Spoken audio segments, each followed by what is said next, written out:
Isang mapagpalang araw sa ating lahat. Ngayong araw, nandito kami sa Ilocos Norte. Sobrang napakalawak pala ng Ilocos at ito yung first time kong mapunta sa lugar na to. At kami ay nakastay sa municipality ng Paway dahil doon kami dinala dahil kami ay sumama lang at isinama lang sa lugar na to. At ayan nga kung napapansin mo, napakaraming mga windmill sa lugar na to at dyan nanggagaling ang kanilang mga power ng kanilang mga electricity.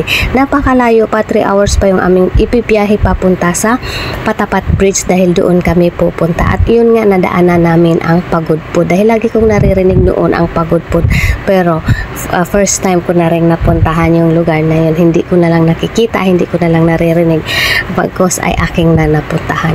So ayan nga, papunta na kami sa lugar na yun kung saan dinadayo ng marami ang Patapat Bridge dahil sabi nila ay napakaganda doon at dinadayo nila para lang magpa-picture doon, mag-video. So makikita natin yan maya-maya yung Patapat Bridge na kanilang tinatawag. So ayan nga, dalawang sasakyan kaming pumunta doon.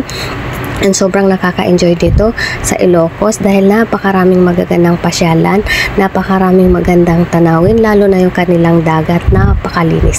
So eto na ang Patapat Bridge. Ganyan siya kalinis, ganyan kaaliwalas. So andyan napakaraming taong nagpapapicture dyan at nagbibideo. Thank you for watching. That's our video for today. See you on our next video. Thank you!